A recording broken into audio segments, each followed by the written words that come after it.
আলহামদুলিল্লাহি রাব্বিল আলামিন আসসালাতু ওয়াসসালামু আলা রাসূলিল কারীম ওয়া আলা আলিহি ওয়া সাহবিহি আজমাইন।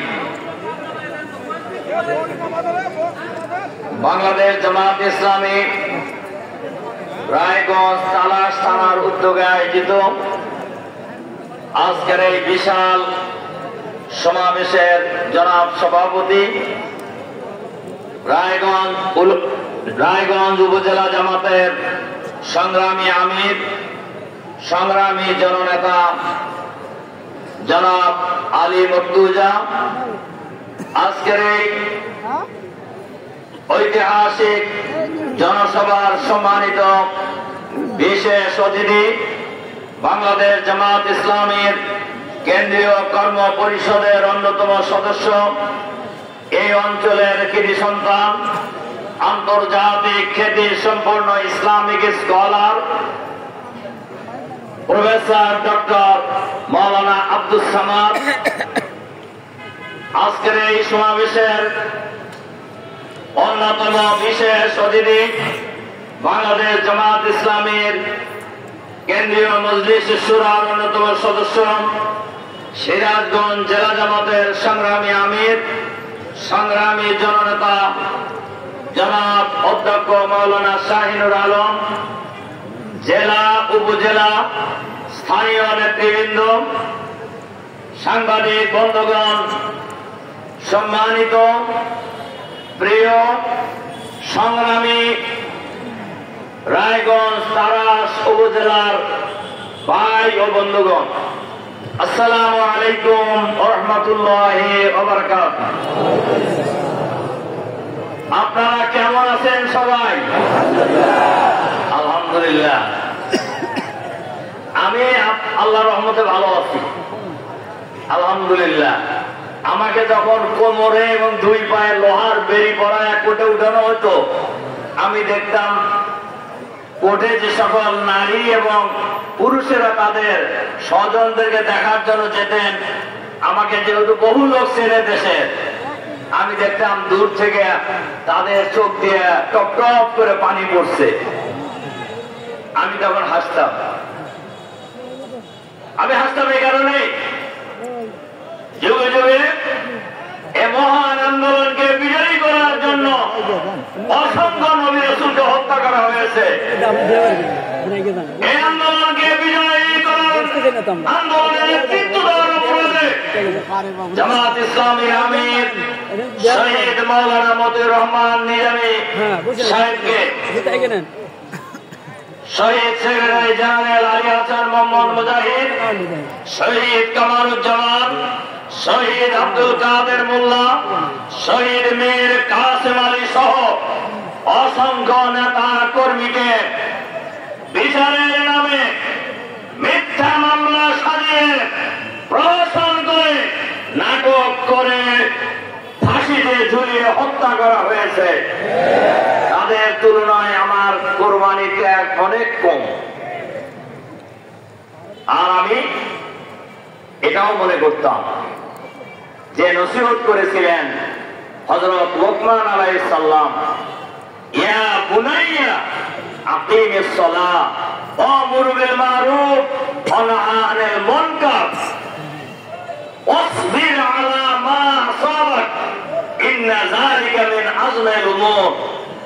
হে আমার সন্তান, হে আমার পুত্র, নামাজ কায়েম করো, সৎ কাজের আদেশ দাও, অসৎ কাজ থেকে বিরত থাকো, অসৎ কাজ থেকে মানুষকে বিরত রাখো, আর সকল পরিস্থিতিতে বিপদ আপদে দৃঢ় ধৈর্য অবলম্বন করো।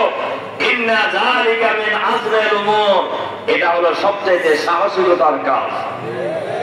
সংগ্রামী ভাই এবং বন্ধুগণ, আল্লাহ তাআলার শুকরিয়া যে আমরা দীর্ঘ লড়াই সংগ্রামের পর বৈষম্য বিরোধী ছাত্র আন্দোলনের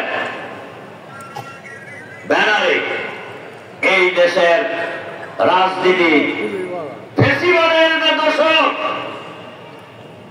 দীর্ঘদিন যারা ফ্যাসিবাদী শাসন কায়েম করেছেন এই শাসনের অবসান হয়েছে। একথা সত্য। রাজনৈতিক নেতারা আমরা দীর্ঘদিন আন্দোলন করেছি, কিন্তু ফ্যাসিবাদের পতন হয় নাই। কিন্তু বৈষম্য বিরোধী ছাত্র আন্দোলনের ব্যানারে এই দেশের ঢাকা বিশ্ববিদ্যালয় থেকে শুরু করে বাংলাদেশের ছাত্র সমাজ যে আন্দোলন শুরু করেছিল গোটা সংস্কারের দাবিতে, এই আন্দোলন পুরো দলীয় আন্দোলন ছিল না, এই আন্দোলন পুরো ব্যক্তিগত আন্দোলন ছিল না, এই আন্দোলন ছিল ছাত্র সমাজের অধিকার আদায়ের আন্দোলন। এই আন্দোলনও ফ্যাসিবাদী শাসনের বৈশিষ্ট্য হলো সরকারের বিরুদ্ধে যা যায় কোনোটাই সহ্য করতে তারা পারে না।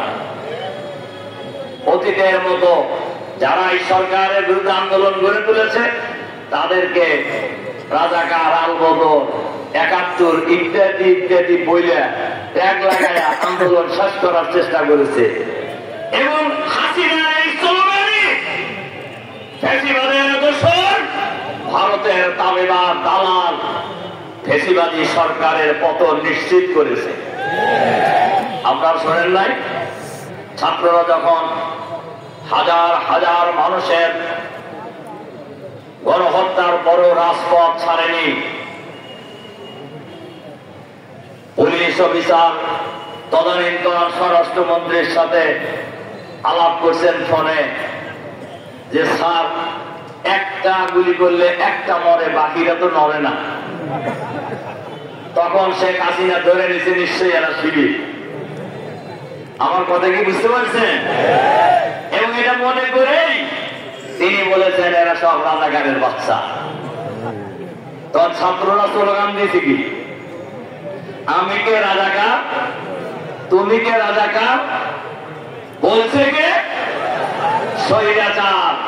বাংলাদেশের মানুষ আর এই গান আর গায়ে শোনে না, এটা আবার কেউ কেউ গাওয়ার চেষ্টা করতেছে। এই ব্যাপারে কিছু বলবো না আমি, এটা জনগণের জন্য যথেষ্ট। সংগ্রামী ভাই এবং বন্ধুগণ, মিথ্যা বলে, মিথ্যা বক্তব্য দিয়ে এই জাতিকে আর বিভ্রান্ত করা যাবে না। এটা টের পাইছে ফ্যাসিবাদের মূল ব্যক্তি শেখ হাসিনা, পায়নি টের? সম্মানিত ভাই এবং বন্ধুগণ, ফ্যাসিবাদের পর, ফ্যাসিবাদী শাসনের পতনের পর দেখেন, আসলে তো কথায় কথা এসে যায়। হাসিনার পতন হবে কেউ মনে করছিল? আপনারা মনে করছিলেন? রাজনৈতিক দলের নেতারা মনে করছিলেন? আমরা তো জেলখানায় ছিলাম। জেলখানায় খালি আমাদের দল না, আরো বহু দলের লোক ছিল না? বলেন ছিল কিনা? ঢাকার আলোচনা তো আমরা শুনছি, সবাই ধরে নিয়েছিল যে ৪১ সাল, কি ধরছিল কিনা? কিন্তু ৪১ সাল পর্যন্ত থাকতে পারছে। এতে বোঝা যায় মানুষের পরিকল্পনা সব বাস্তবায়ন হয় না। মানুষের উপরে একজন মহা ক্ষমতাবান আছে, তার পরিকল্পনা অনুযায়ী ৫ই আগস্টের পরিবর্তন হয়েছে।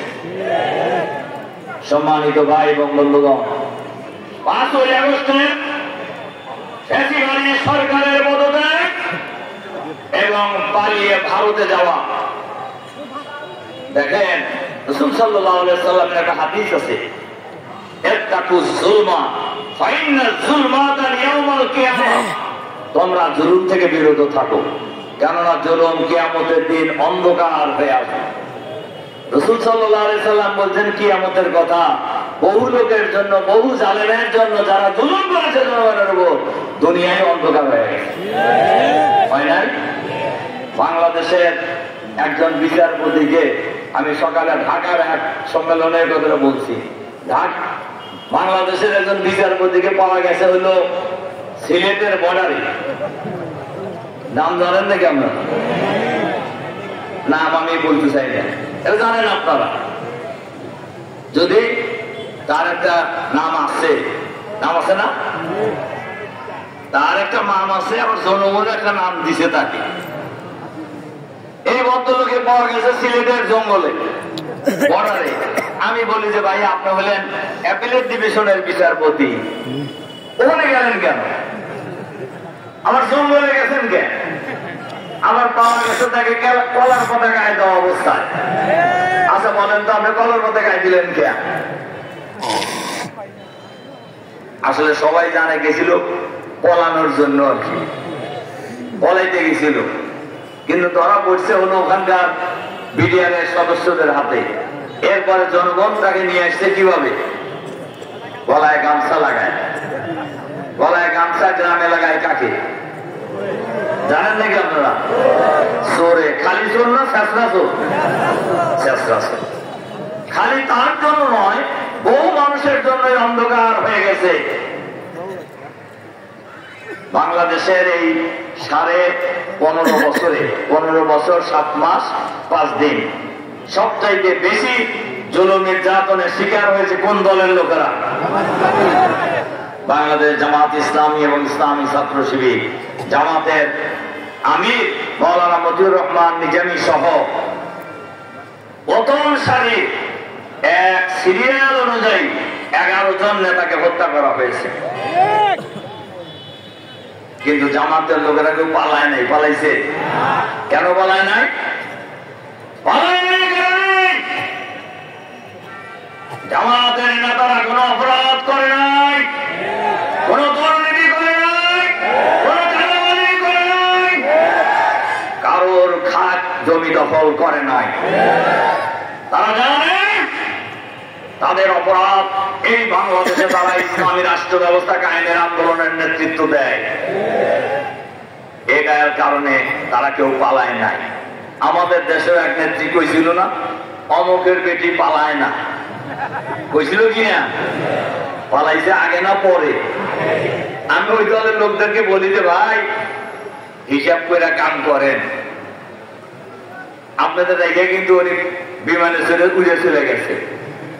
আপনাকে কি পরিণতি হয়েছে যদি জামাত কঠিন সিদ্ধান্ত না নিত? শেখ হাসিনা এবং আর একজন তার সাধারণ সম্পাদক, কি নাম? আমি কাউকে কাদের কইতে চাই না, ওবায়দুল কাদের। উনি বলছিলেন না যে শেখ হাসিনা সরকারের পতন হইলে 5 লাখ লোক একদিনে মরব, কিন্তু একজন লোক মরছে। জামাত ইসলামী আমির ডক্টর শফিকুর রহমান নির্দেশ দিয়েছিলেন অন্যায় ভাবে বিচার হাতে তুলে নেওয়া যাবে না। যে কাজ ওনারা করছেন, ওনারা করে নাই। আমাদের নিরীহ লোকদেরকে রাস্তা থেকে তুলে নিয়ে গুলি করে হত্যা করেছে। আমাদের নিরীহ লোকদেরকে, নিরপরাধ লোকদেরকে থানায় নিয়ে বন্দুক বুকে ঠেকিয়ে গুলি করে হত্যা করেছে। আমার উপজেলার উল্লাপাড়ার ওসি তাজুল, ওর কোন ক্ষমা নাই। আমাদের একজন বড় ব্যবসায়ী ইয়াং তরুণ নেতা সাইদুর রহমানকে থানায় নিয়ে গুলি করে হত্যা করেছে। আমরা নির্দেশ দিয়েছিলাম আমরা আইন হাতে তুলে নেব না, একজন লোক মরে নাই। জামাত যদি নির্দেশ না দিত গোটা দেশ টানা হয়ে যেত। এত জুলুম করা হয়েছে জামাতের উপরে, কিন্তু আমরা ব্যক্তিগত কোন প্রতিশোধ নেই। আমরা কি নিশ্চিত নেই? সম্মানিত ভাই এবং বন্ধুগণ, 5ই আগস্টের পরে এখন জনগণের দাবি, 1 নম্বর দাবি হলো গণহত্যার বিচার করতে হবে। গণহত্যা চালানো হয়েছে না? বলেন মাত্র 36 দিনের আন্দোলনে, বিশেষ করে রংপুরের রোকেয়া বিশ্ববিদ্যালয়ের ইংরেজি বিভাগের গরিবের সন্তান আবু সাইদ এইভাবে বুক পেতে দিয়েছিল বুলেটের সামনে। তার বিশ্বাস ছিল জনগণের পয়সায় পরিচালিত, জনগণের